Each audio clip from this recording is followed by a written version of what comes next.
اعوذ باللہ من الشیطان الرجیم بسم اللہ الرحمن الرحیم وقیل لهم اینما کنتم تعبدون من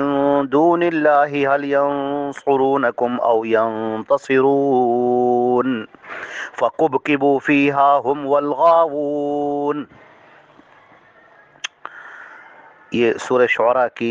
3 آیتیں تلاوت کی گئی ہیں، 92، 93 اور 94، 92، 93 اور 94۔ اور ترجمہ ان تینوں آیتوں کا یہ ہے: دوزخیوں سے کہا جائے گا کہ وہ کہاں گئے جن کی تم پرستش کیا کرتے تھے اللہ کے سوا؟ کیا وہ تمہاری مدد کر سکتے ہیں یا بدلہ لے سکتے ہیں؟ پھر اس میں وہ اور گمراہ لوگ اوندھے ڈال دیے جائیں گے۔ حضرات گرامی، یہ گفتگو جو چل رہی ہے وہ کل قیامت کے منظر کو پیش کیا جا رہا ہے، جو قیامت کا ایک منظر پیش آنے والا ہے، اور ہم کو، آپ کو، سب کو اس سے گزرنا ہے۔ وہ سچائی ہے، وہ حقیقت ہے جس سے مفر نہیں ہے۔ جو بھی انسان اس دنیا میں پیدا ہوا ہے اسے موت کا مزہ چکھنا ہے، اور اس کے بعد اسے اللہ رب العزت کے سامنے کھڑے ہو کر اپنی پوری زندگی کا حساب دینا ہے۔ یہ وہ حقیقت ہے جس سے کوئی چارہ نہیں ہے، کوئی مفر نہیں ہے، کوئی بھاگ نہیں سکتا، اور کتنی بھی کوشش کر لے وہ اس سے بچ نہیں سکتا۔ اور اس سے پہلے کی آیات میں جو اللہ رب العزت نے ذکر فرمایا کہ وَأُزْلِفَتِ الْجَنَّةُ لِلْمُتَّقِينَ، کہ جنت کو قریب کر دیا جائے گا متقیوں کے لیے، وَبُرِّزَتِ الْجَحِيمُ لِلْغَاوِينَ، اور دوزخ گمراہوں کے سامنے لائی جائے گی۔ اب یہ منظر، ایک طرف جنت آ گئی ہے، دوزخ ہے، اور حساب کتاب ہو رہا ہے، سزائیں مل رہی ہیں، کسی کو جنت کا فیصلہ ہو رہا ہے، کسی کو لیے جہنم کا فیصلہ ہو رہا ہے۔ اب وہ لوگ جو اس دنیا میں اللہ کو چھوڑ کر غیروں کی پرستش کیا کرتے تھے، غیروں کی عبادت کیا کرتے تھے، اب انہی کو اپنی مصیبتوں میں، پریشانیوں میں پکارا کرتے تھے، اور وہ یہ کہتے تھے کہ اس دنیا کو چلانے والے تو یہی لوگ ہیں۔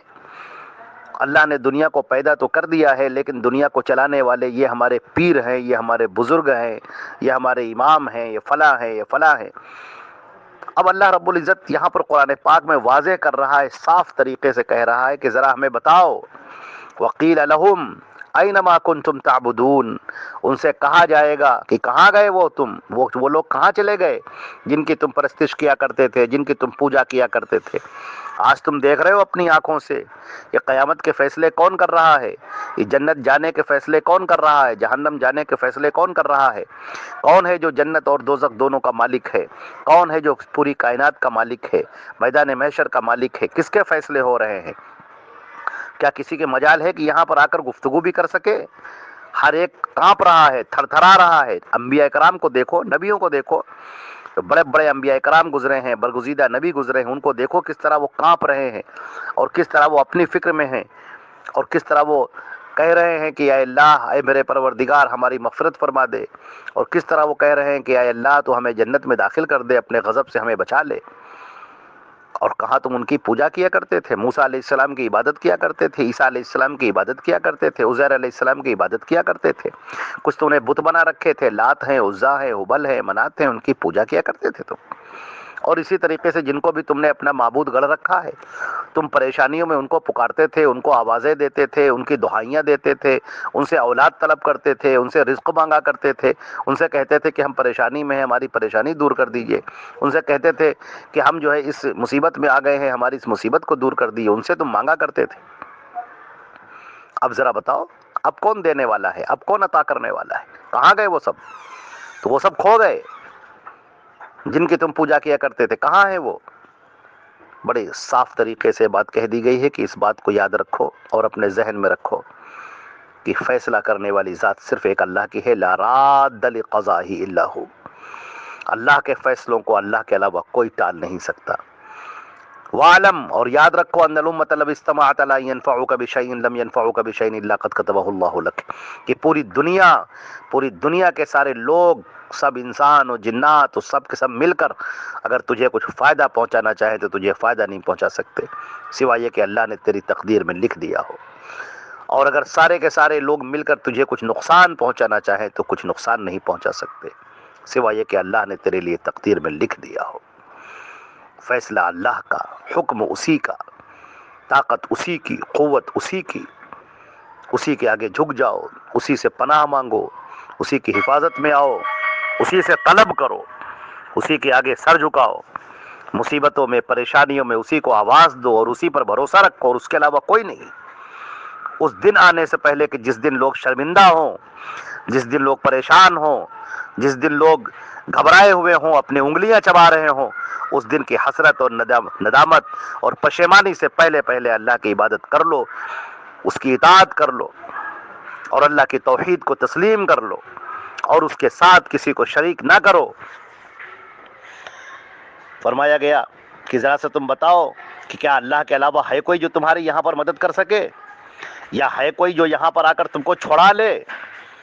ہم نے تم کو عذاب دے دیا، ہم نے تم کو جہنم میں بھیج دیا، ہے کوئی جو تم کو اس جہنم سے نکال لے؟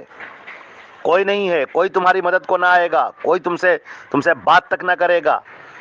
تم جس کے سامنے جاؤ گے، جس کو تم پکارا کرتے تھے، جن معبودوں کو تم یہ کہا کرتے تھے کہ ارے یہ تو بڑے اللہ کے ولی ہیں، یہ اللہ کے بڑے بڑے قریب ہیں، یہ تو اللہ کی راہ میں شہید ہوئے ہیں، یہ امام ہیں، یہ فلاں ہیں،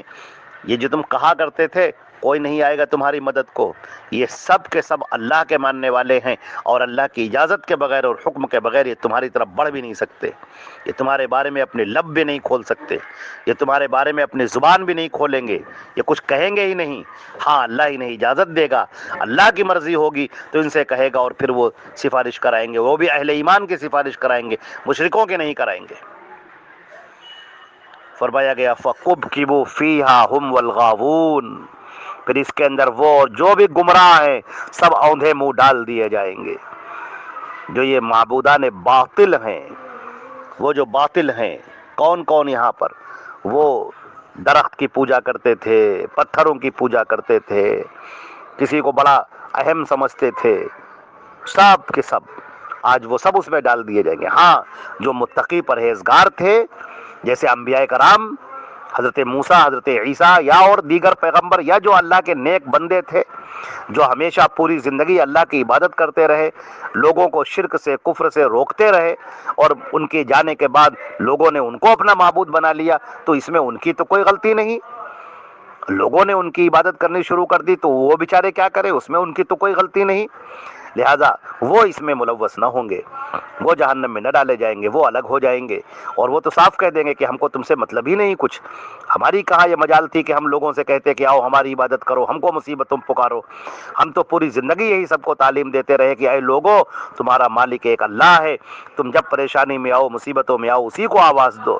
شکر اسی کا ادا کرو، حمد و ثنا اسی کے بیان کرو، اسی پر توکل کرو، وہی پوری کائنات کو چلانے والا ہے، ہم تو تم کو سیدھا راستہ دکھانے آئے تھے،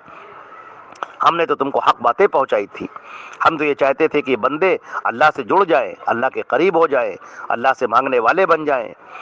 لیکن ہمارے جانے کے بعد لوگوں نے ہم ہی سے مانگنا شروع کر دیا، ہماری عبادت کرنی شروع کر دی، تو پروردگار ہماری اس میں کوئی غلطی نہیں ہے، اور اللہ تعالیٰ بالکل کہے گا کہ تو سچ کہتا ہے۔ یہ جو گمراہ لوگ ہیں ان کو جہنم میں پھینکا جائے گا، یہ جو اور بھی جو درخت کی پوجا کرتے تھے اور یہ جو پتھروں کی عبادت کرتے تھے ان سب کو جہنم میں ڈال دیا جائے گا کہ دیکھو جاؤ اپنے معبودوں کے ساتھ اسی کے اندر رہو۔ وہ منظر انتہائی خطرناک ہوگا، وہ منظر انتہائی دشوار گزار ہوگا۔ اس دن کے آنے سے پہلے اپنی تیاری کر لینی چاہیے، ہم سب کو تیاری کر لینی چاہیے، توحید کو سمجھ لینا چاہیے، جس کی بنیاد پر جنت اور جہنم کا فیصلہ ہونا ہے۔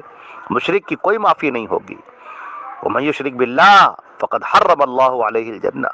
وَمَأْوَاهُ النَّارُ وَمَا لِلظَّالِمِينَ مِنْ أَنصَارٍ، جس نے بھی شرک کیا